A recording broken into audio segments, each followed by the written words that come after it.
દેવ ડેમમાંથી પાણી છોડવાને કારણે ઢાઢર નદીનું પાણી ડભોઈ તાલુકાના 14 જેટલા ગામોના ખેતરોમાં ફરી વળતા ખેતીના પાકને વ્યાપક નુકસાન પહોંચ્યું છે। ડભોઈ તાલુકાના રાજલી, અંગુઠણ, નવાપુરા, બનૈયા, ભીલાપુર, ડંગીવાડા, નારણપુરા, મગનપુરા, બંબોશ, પ્રયાગપુરા, શિવાપુરા, અંબાવપુરા અને નળિયા જેવા ગામોમાં ખેતીમાં મોટા પાયે નુકસાન થયું છે। હજી પણ ખેતરોમાં પાણીના કારણે ચોક્કસ કેટલું નુકસાન છે તે જાણવા મળ્યું નથી, પરંતુ દર વર્ષે ખેતીવાડી અધિકારીઓ સર્વે કરે છે। આ સિઝનમાં 3 વાર પૂર આવતા હજી સુધી ખેતીવાડી અધિકારી તપાસમાં આવ્યા નથી। આ સાથે જ તમામ ખેડૂતોને તેનું પૂરું વળતર મળે તેવી પણ ખેડૂતોએ માંગ ઉચ્ચારી છે।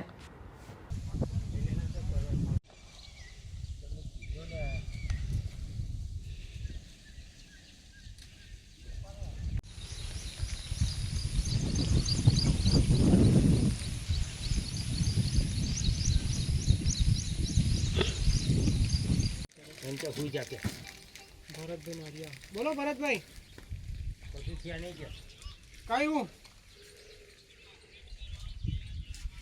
समझे जा खेल ने जो भरत तो डाली पर नहीं है मुकल देने नीचे रखो ना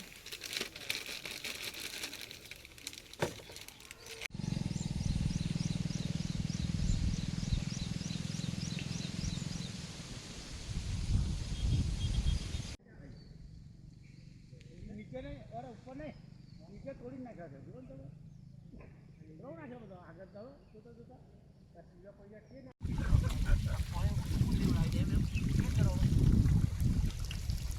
नर्मदा पैसा नो है तो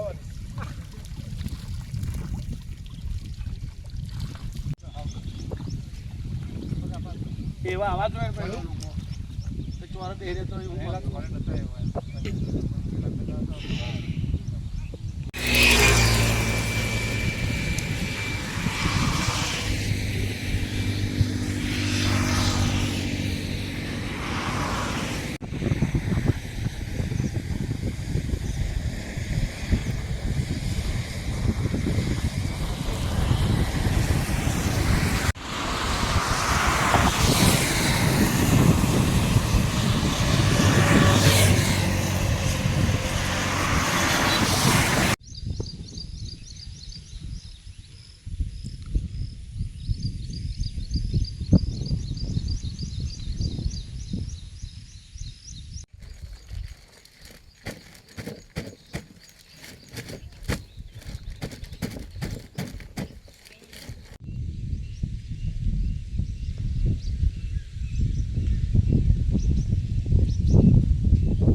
काढ़ू लागी जाए पे नहीं खाऊं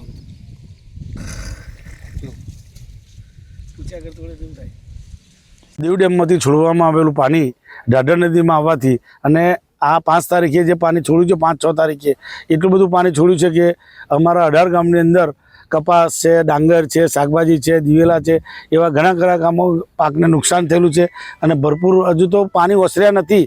પાણી ઓસરશે ત્યારે કેટલું નુકસાન થશે તે ખબર પડશે અને તમારા માધ્યમથી અમારે કહેવું છે કે અમારા પાકને જે નુકસાન થયું છે તેનું ચોક્કસ સર્વે થાય અને એનું ચોક્કસ વળતર અમને સરકારશ્રી તરફથી મળે એવી અમારી માગણી છે તમારી પાસે કે ભાઈ પછી ગામમાં 5 જણને નુકસાન આપે અને 2 જણને ના આપે અને બીજા બધાને ના આપે એવા લડવાના ધંધા કરવાના હોય તો હવેથી અમારી સર્વે કરવા આવે જ નહીં।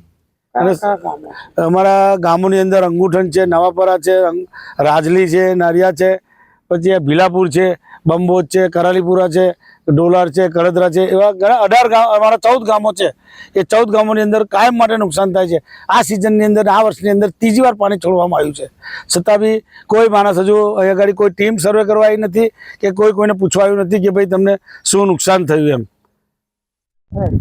દેવ નદીમાં આવેલું પાણી આ 3જી વખત આવેલું છે અને અહીંયા ઘણા નુકસાન થયું છે। તેમાં કપાસ, ડાંગર, શાકભાજી, દિવેલા અને એને કોઈ સર્વે કરવા અત્યાર સુધી આવેલું પણ નથી અને હજુ પાણી ઘણું છે ખેતરમાં।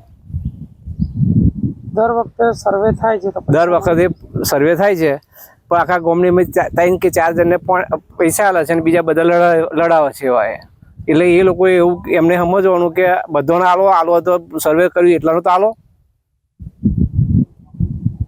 હવે તમારી શું માંગ છે?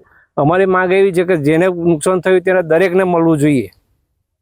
અમારે એવું નથી કે દરેકને ના મળે, એવું દરેકને મળવું જોઈએ એમ.